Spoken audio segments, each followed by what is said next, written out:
Right, hello there, and welcome to my interview with Marc Steen, founder of Outside In, which aims to create a fairer art world for artists who encounter significant barriers to it. This interview uses words to explore the person, painter, and professional now pursuing his personal pension plan. I have a hat. I have lots of words, which I will put into the hat. And my first inquiry to Marc is, Marc, respond to progress. Progress, moving forward, change, hoping that things do improve over time. But the more I get older, the more cyclical the world and life seems to be. Yeah, I always hope that there is progress. But the more we seem to be repeating the sort of cycle of the last centuries, the more depressing it seems. Yeah. Yeah, I think you're right there. Another word. Ah, what about kind of patrons or patronage? Well, I think sort of patrons are. I mean, if patrons and patronage of the arts are vital at some level, and I think it's increasingly important given the lack of public funding now available for arts organisations and charities, Rich. And I think the more people can be encouraged to become philanthropists and to become patrons of the arts, the better.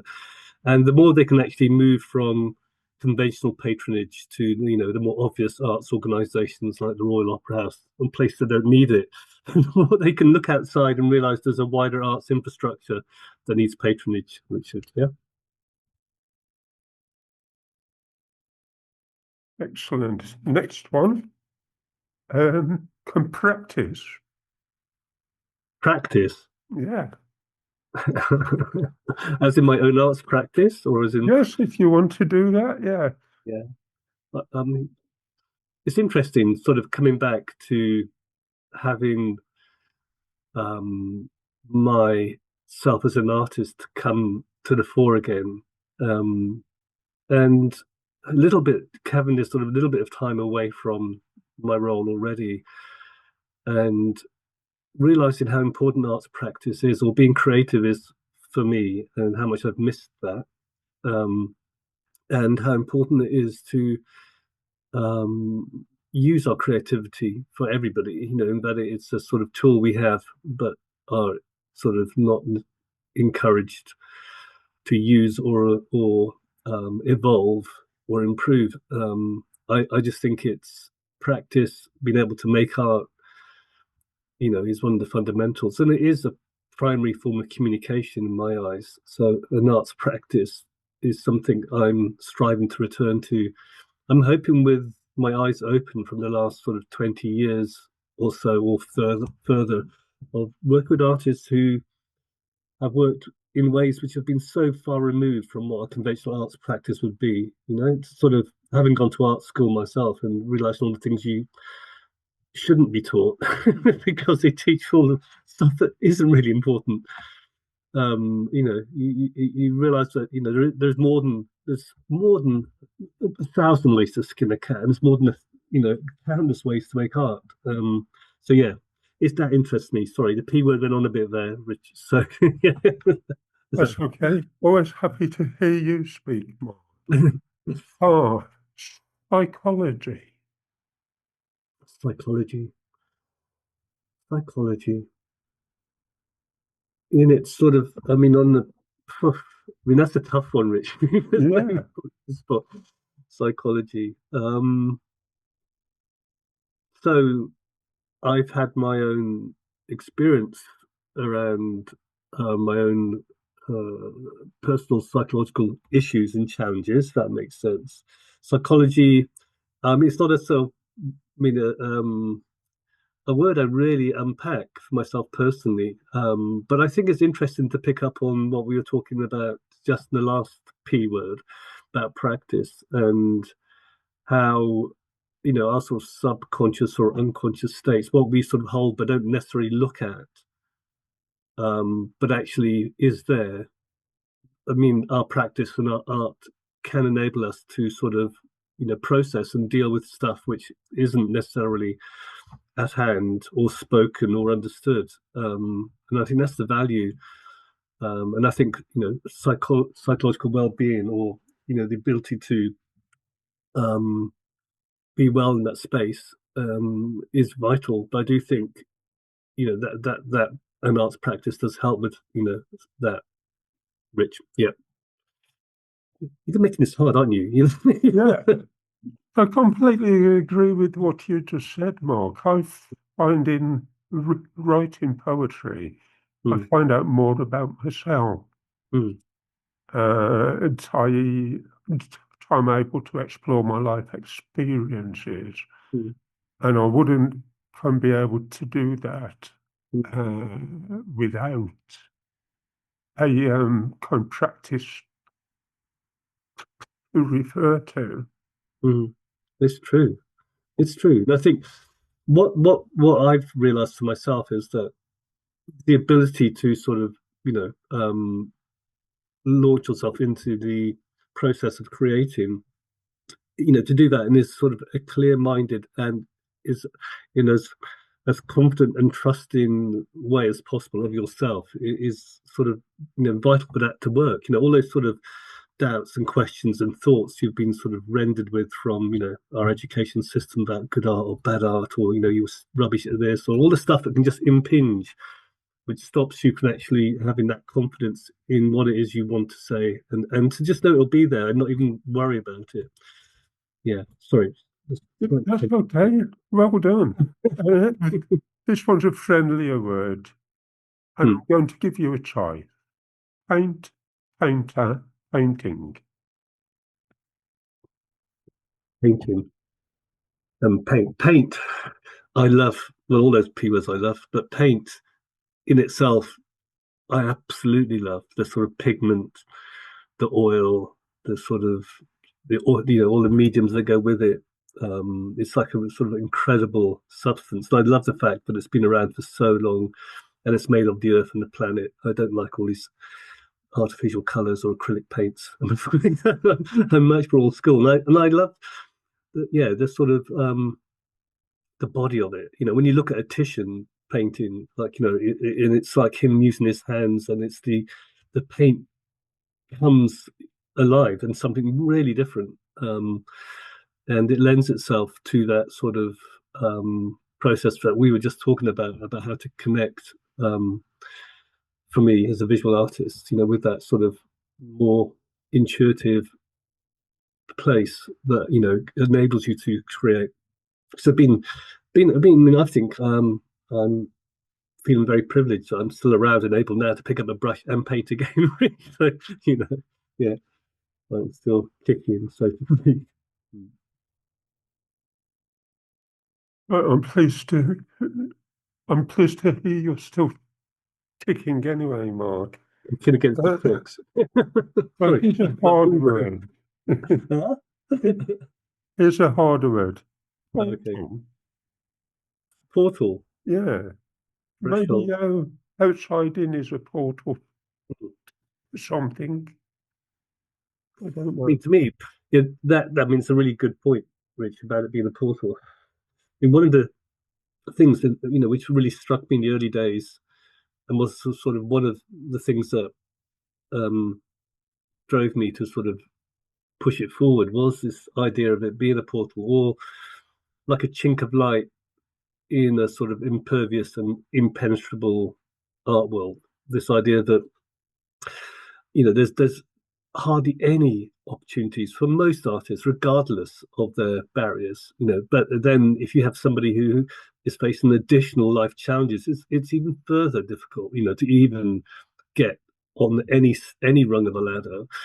So that sort of portal, that idea of sort of passing from being invisible to being seen, it's absolutely vital. And I'm hoping, that things from over 4,500 artists on the Outside In website, that in itself is a sort of remarkable archive. That's like, I mean, if you think about, in years to come, to have that breadth of work, which would not be held or captured anywhere else, that is to me, a legacy of some sort, and amongst all that work, there's some incredibly beautiful and, some of the most beautiful art that's been produced in the last 20 years, it's just not been understood or seen, in the wider art world, and that's the problem that we're seeking to address.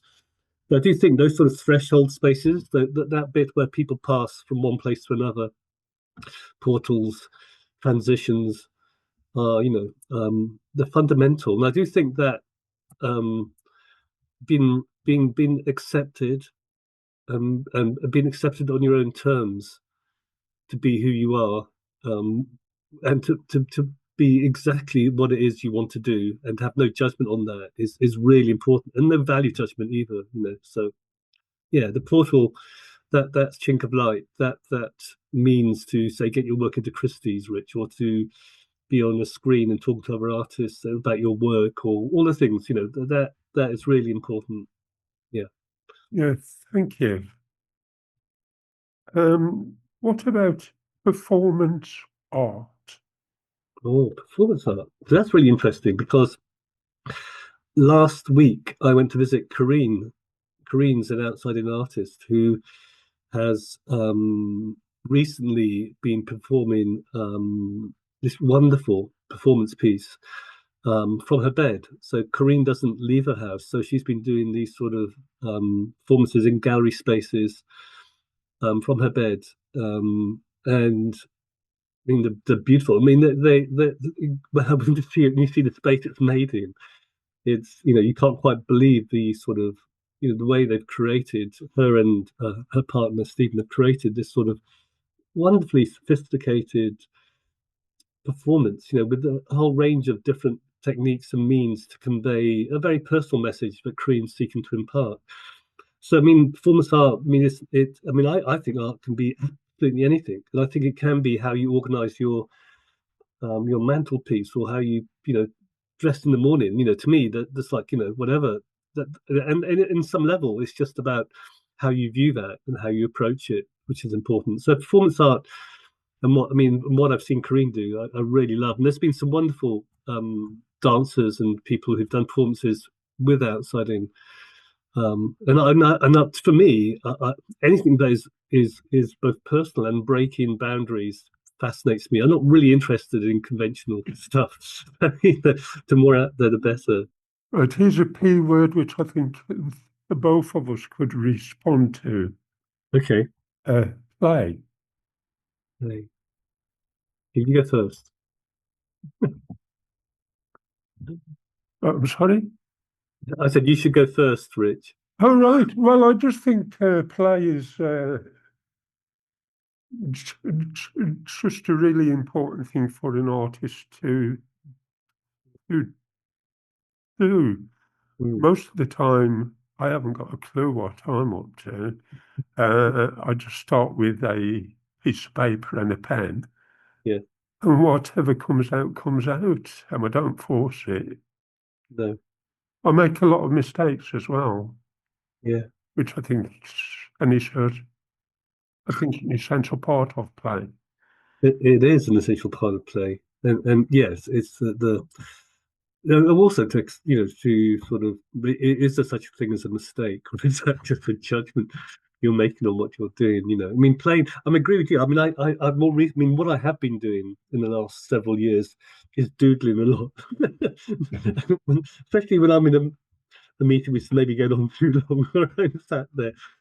And actually, I sort of collect them over a while, and I haven't really done anything with them, but I did share them with my daughter's boyfriend, and he was going, "Oh, amazing! I love these." They're just doodles, they're just playing, but actually, that he connected with them, and there was something about I made them in that complete.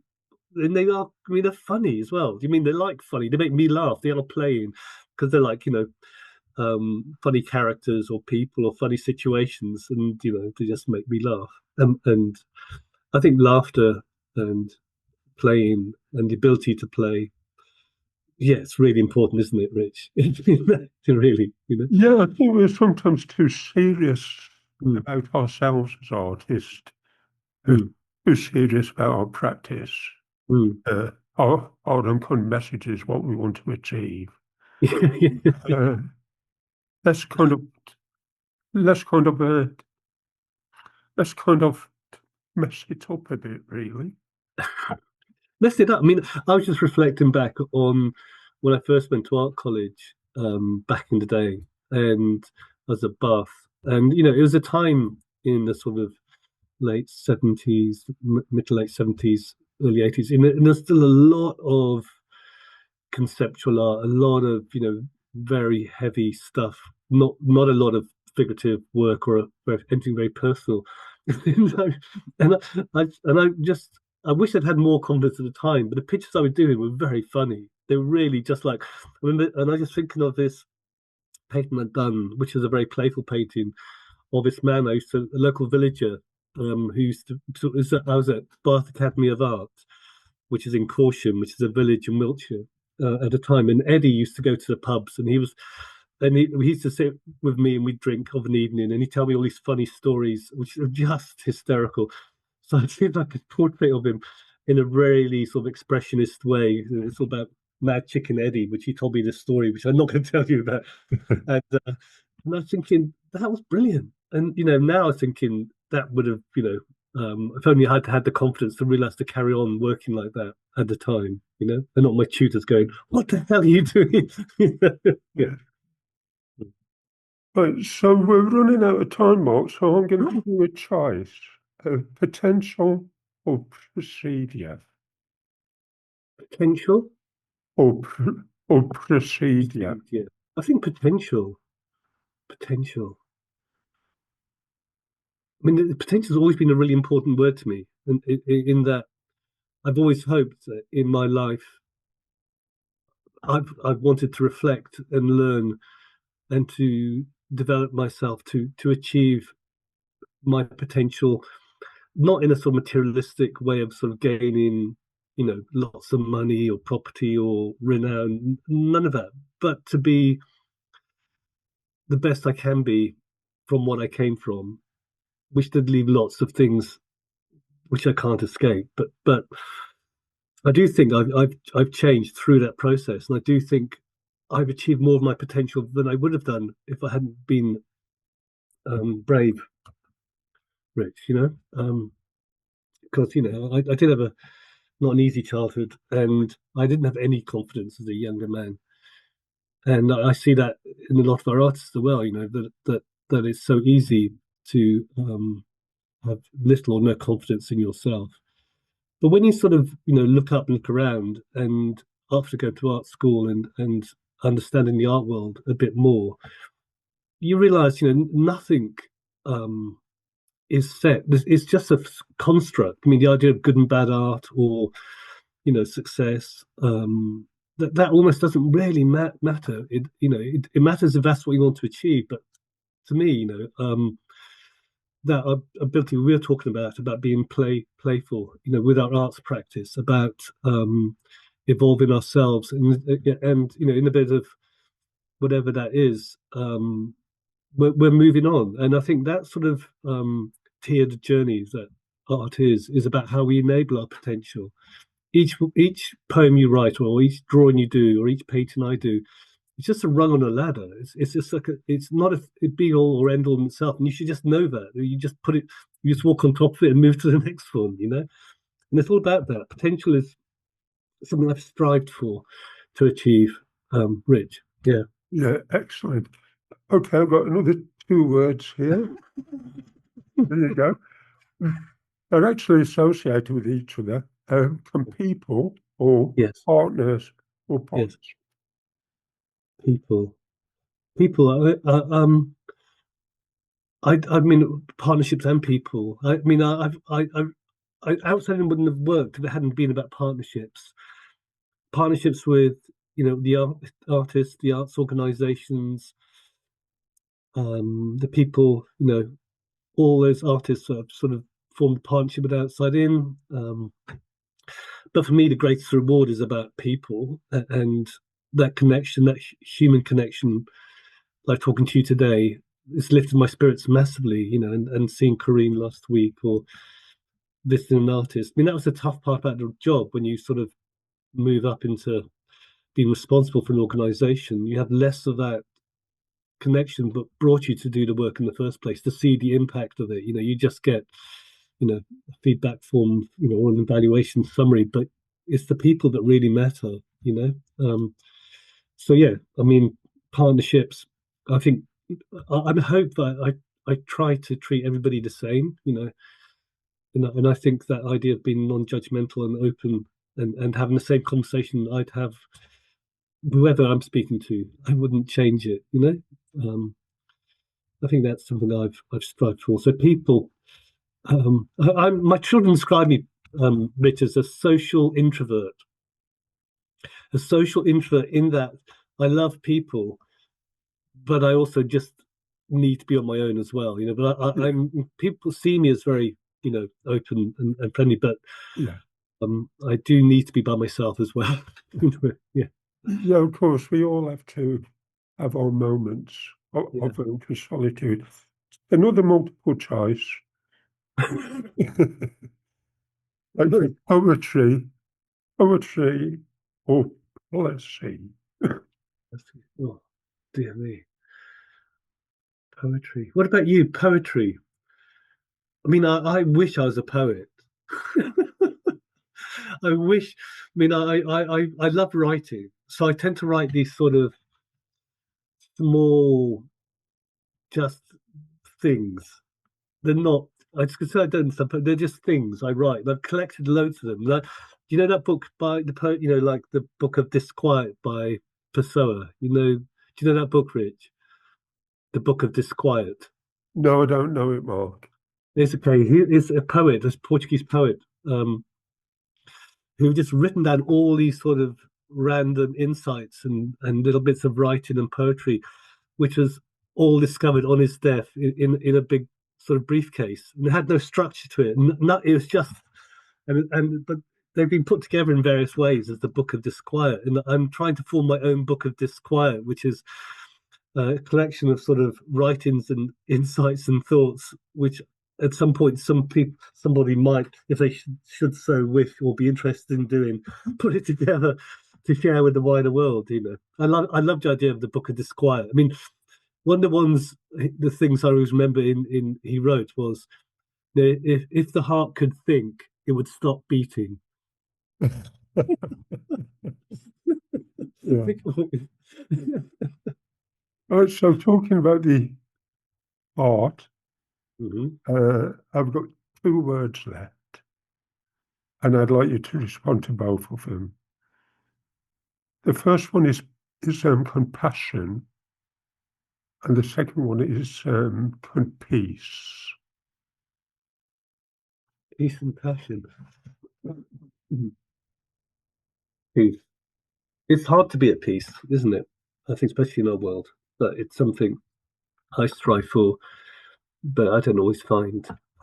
Passion. I believe in passion. I feel passionate about things.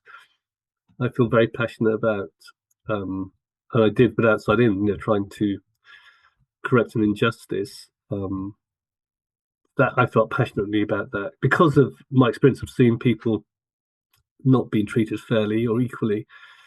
I feel passionate about lots of things, painting, music, people. um, I'm passionate. I also feel excited and passionate about life and about the world. Despite all of that, there's something amazing to be alive. It's amazing to be able to see the blue sky. It's amazing to be on this earth and to try and live in the moment. So passion and peace. Peace, I think, it's rarely found. I sometimes, when I'm meditating with Colin Hambrook, Rich, I find a degree of peace. Yeah. I've heard the rumours.